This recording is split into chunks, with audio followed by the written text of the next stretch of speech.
BJP মিছিল বার করে, বিজেপির মিছিলে দেখবেন সাইকেল নিয়ে যারা পেছনে থাকে একটু উকি মেরে দেখবেন দিদির দেওয়া সবুজ সাথী সাইকেল।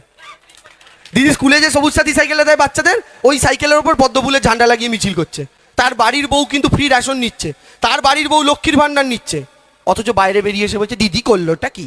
2014 সালে মোদিজি ক্ষমতায় আসার আগে 100 টাকা দিয়ে কাকাদের বাজার করতে পাঠাতেন কাকিমারা, তো কাকারা তখন ব্যাগ ভরে বাজার করে আনতো। আর এখন এই কাকিমারাই যখন 100 টাকা দিয়ে কাকাদের বাজার করতে পাঠান, শুধু 2টা ধনে পাতা 2টা কাঁচা লঙ্কা নিয়ে বাড়ি আসে, এর বেশি কিছু জোটে না। ভালো দিন মানে কি মায়েরা? যারা একসময় উনানে রান্না করতেন তারা উনান থেকে যাবেন স্টোভে, স্টোভ থেকে যাবেন গ্যাসে, এটাই তো ভালো দিন, মানুষের উন্নতি হবে। মোদিজি আসার পর সবটা উল্টে গেল। কি উল্টে গেল? গ্যাসের রান্না করতেন, দেখলেন 450 টাকার গ্যাসটা 1200, অনেকেই গ্যাস কিনতে পারছেন না, তাই ভাবলেন আবার ঝেড়ে পুছে পুরনো জনতা স্টোভগুলো ছিল না বাড়িতে, ওই স্টোভগুলো আবার নাবি আবার কেরোসিন তেলে রান্না করা শুরু করি। কিন্তু স্টোভ নাবালেন, ঝাড়পোছ করলেন, কিন্তু স্টোভ জ্বালাতে তো কেরোসিন তেল লাগবে। কেরোসিন তেল ঢালতে গেলেন, দোকানে গেলেন, বললেন ভাই কেরোসিন তেলের দাম কত? আপনাকে কেউ একজন বলে দিয়েছিল নরেন্দ্র মোদী জিন্দাবাদ বললে দাম কমে যাবে। আপনি কেরোসিন তেলের দোকানে গেলেন, বললেন নরেন্দ্র মোদী জিন্দাবাদ, কেরোসিন তেলের দাম কত? 20 টাকা ছিল তো, নিশ্চয়ই 15 টাকা হয়ে গেছে। বলছে না 120। তাহলে আপনারা স্টোভেও কাজ হচ্ছে না, তাহলে গ্যাস গেল, স্টোভ গেল, বাকি কি রইল? সেই উনান, সেই ঘুঁটে, সেই গোবর, সেই কয়লা, সেই গুল। তাহলে মোদিজির আছে দিন মানে গ্যাস সিলিন্ডার থেকে আস্তে আস্তে তুমি আবার উনানে ফিরে আসো, আবার সেই ধোঁয়ার বাড়ি। তাহলে মোদিজি আছে দিনটা কাদের জন্য বলেছিলেন? আমি বলছি কাদের জন্য বলেছিলেন। এখানে মায়েরা আছেন, অনেকে ছোট ছোট গ্রুপ করেন, তো গ্রুপ থেকে ধার নেন, লোন নেন। এই যে আপনারা লোন নেন, আপনারা কত টাকা লোন নেন? 10,000 টাকা, 20,000 টাকা, কারোর খুব বাড়িতে প্রয়োজন পড়লে 50,000 টাকা, এর বেশি তো নয়। কিন্তু আপনাদের গ্রুপের নিয়ম হচ্ছে প্রতি সপ্তাহে সপ্তাহে টাকা দিতে হয়, শোধ করতে হয় টাকাটা, তাই তো? কিন্তু এক সপ্তাহ যদি কেউ টাকা দিতে না পারেন, তাকে কি ছেড়ে দেয়? বাড়িতে স্যার ম্যাডামরা চলে আসে না? আর আপনাদেরকে এই হুমকিটা দেয় না, এই টাকা দিতে না পারলে পরের বার কিন্তু আর লোন দেবো না, দেয় তো? আপনারা ছোট ছোট গ্রুপ থেকে লোন নেন, আর মোদিজির যে বন্ধুরা আছে তারা তো বড় শিল্পপতি, তারা এরকম গ্রুপ থেকে লোন নেয় না, তারা লোন নেয় ব্যাংক থেকে। যে ব্যাংকে আপনি টাকা রাখি, ব্যাংক আমাদের সুদ দেয় কি করে? এই বড় বড় লোকেরা লোন নেয়, নিয়ে যে লোনের যে সুদটা দেয়, ওই সুদ থেকে ব্যাংক আমাদের সুদ দেয়, আমরা যে টাকা রাখি। তো এই মোদিজির বন্ধুরা, এবার আপনি তো 10,000 টাকা লোন নেন, 20,000 টাকা লোন নেন, কিন্তু মোদিজির বন্ধুদের এই টাকায় তো হয় না। তো মোদিজির বন্ধুরা কত টাকা লোন নেয় ব্যাংক থেকে? 10,000 কোটি, 20,000 কোটি, এত টাকা লোন নেয়। কিন্তু দুঃখের বিষয়, আপনি এক সপ্তাহ টাকা দিতে না পারলে আপনার বাড়িতে লোক চলে আসে। কিন্তু তফাৎ কি জানেন? আপনার বাড়িতে একদিন দেরি হলে লোনের টাকা দিতে লোক পাঠিয়ে দেবে, লোক চলে যাবে, কিন্তু মোদিজির বন্ধুদেরকে মোদিজি গ্রেফতার করেন না।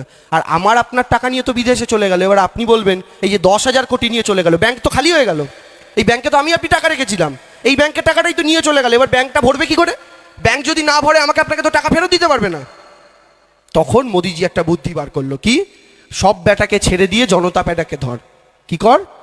হঠাৎ করে নিয়ম চালু করলো ব্যাংকের বিভিন্ন ফাইন। কি ফাইন? আপনি আপনার পাসবুকটা আপডেট করে দেখুন মায়েরা, দেখবেন ব্যাংক কখনো আপনার অ্যাকাউন্ট থেকে 70 টাকা কেটে নিয়েছে, কখনো 80 টাকা কেটে নিয়েছে, কখনো 100 টাকা কেটে নিয়েছে। কেটে নেয় কি নেয় না? এইভাবে টুকরো টুকরো করে মোদিজি আমার আপনার থেকে এবার ধরুন মাসে 200 টাকা কেটেছে, আপনার গায়ে লাগবে না, আপনি হয়তো একটু রেগে যাবেন, কিন্তু 2 মাস 3 মাস পর গিয়ে ভুলে যাবেন যে 200 টাকা কেটেছে তো। কিন্তু আপনি জানেন না, এরম ভাবে 100-200 টাকা কাটতে কাটতে গোটা ভারত থেকে 15,000 কোটি টাকা তুলেছে। আর নীরব মোদি কত নিয়ে পালিয়ে গেছিল জানেন? 14,000 কোটি। আর তফাৎ আমার বলার অপেক্ষা রাখে না, পীযূষদা বলছিলেন সব জিনিসের দাম, কেরোসিন তেল, গ্যাস, পেট্রোল, ডিজেল, সর্ষের তেল, ডাল, চিনি, দুধ, পাউরুটি, কিসের দাম বাড়েনি আমায় বলুন শেষ 10 বছরে? এই সব কিছুর প্রতিবাদ কে করে? মমতা ব্যানার্জি। কিন্তু নরেন্দ্র মোদীর একটা সিস্টেম আছে। সিস্টেম কি? এই যে এত মানুষ এখানে আছেন, মোদীর সিস্টেম হচ্ছে কাউকে শান্তিতে ঘুমোতে দেওয়া যাবে না, মানুষ ঘুমালেই ওনার জ্বালা। এই জন্য কী করলেন, উনি মাঝে মধ্যেই আসেন, এসে আমাদের একটু অতিষ্ঠ করে মেরে দেন। প্লেনে উঠলো, কালকে গেল আমেরিকা, পরশু গেল রাশিয়া, তারপরের দিন গেল চীন, তারপরের দিন গেল জাপান। মোদিজি বিদেশে ঘুরে ঘুরে ফুর্তি করলো, আর আপনি লাইনে দাঁড়িয়ে দাঁড়িয়ে জীবনটা শেষ করে দিলাম। এটাই হচ্ছে মোদিজির 10 বছরের সরকার। এগুলোর বিরুদ্ধে প্রতিবাদ করছে কে? মমতা ব্যানার্জি। এই জায়গা থেকে জনগর্জন, এই যে মোদিজি আপনাদের জ্বালিয়ে জ্বালিয়ে মেরে দিল, কখনো লাইনে দাঁড় করিয়ে, কখনো জিনিসপত্রের দাম বাড়িয়ে। আর সেই কারণে সেই দিক থেকে বিবেচনা করে আগামী দিনে 2024-এর নির্বাচনে প্রত্যেককে নির্বাচনী যুদ্ধে অংশগ্রহণ করতে হবে মায়েরা দাদারা। আপনাদের শুধু আমি একটা কথা বলে শেষ করি, আমার 5টা বেজে 2 মিনিট হয়েছে, একটা কথা বলে শুধু মায়েরা দাদারা শেষ করি। দিদি আর মোদির মধ্যে দুটো তফাৎ আছে, মিল হচ্ছে কি? দুজনের নামই দুটো অক্ষরের, আমরা বলি মোদি, আমরা বলি দিদি। কিন্তু দেখুন তফাৎটা কোথায়, মোদিজিও কিন্তু ছোটবেলায় চা বিক্রি করতেন, আর দিদিরও ছোটবেলায় বাবা মারা গিয়েছিল, ভাই বোনদের পড়াশোনা শেখানোর জন্য টিউশনি করতেন, আর দুধের সেলস গার্ল ছিলেন। হরিণঘাটা দুধ বলে কোম্পানি ছিল জানেন তো, একসময় কাঁচের বোতলে বিক্রি হতো, সেটা মমতা বন্দ্যোপাধ্যায় সেটাও পর্যন্ত বিক্রি করেছেন একসময়।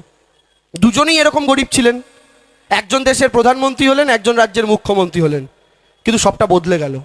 মোদি প্রধানমন্ত্রী হওয়ার পর কি বদলালো, দিদি মুখ্যমন্ত্রী হওয়ার পর কি বদলালো দেখুন। মোদিজি চা বিক্রি করতো, দিদি টিউশনি করাতো, দুজনেই গরিব। আর মায়েরা দাদারা, আমরা গরিব মানুষদের কেন প্রধানমন্ত্রী মুখ্যমন্ত্রী বানাই, একটাই কারণে, যে এরা যদি সিংহাসনে বসে তাহলে গরিবের কষ্টটা, গরিবের যন্ত্রণাটা বুঝবে, কেন এ নিজে গরিব ছিল। এই জন্য দেশের মানুষ নরেন্দ্র মোদীকে প্রধানমন্ত্রী বানালো, রাজ্যের মানুষ দিদিকে মুখ্যমন্ত্রী বানালো। কিন্তু কি অদ্ভুত, মোদিজি প্রধানমন্ত্রী হওয়ার পরে নিজের জন্য একটা শ্যুট কিনলো। পীযূষদা ঠিক বলছিল, শ্যুটটার দাম কত, একটা শ্যুটের দাম 10 লাখ টাকা।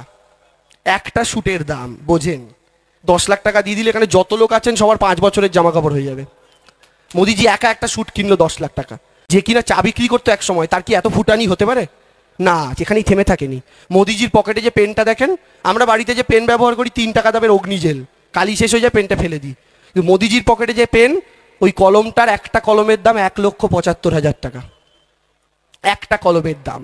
মোদিজি নিজের জন্য 8,000 কোটি দিয়ে বিমান কিনলো, দিদিও তো কিনতে পারতো, পারতো না? দিদি রাজ্যের মুখ্যমন্ত্রী, মোদি প্রধানমন্ত্রীও যদি 8,000 কোটি দিয়ে নিজের জন্য প্লেন কিনতে পারে, দিদিও কিনতে পারে। কিন্তু মোদি নিজের জন্য যখন 8,000 কোটি দিয়ে একটা বিমান কিনলো, আমাদের দিদি মমতা বন্দ্যোপাধ্যায় ওই 8,000 কোটি দিয়ে নিজের জন্য বিমান না কিনে বাংলার মায়েদের লক্ষ্মীর ভাণ্ডার করে ওই টাকাটাই ভাগ করে দিলেন।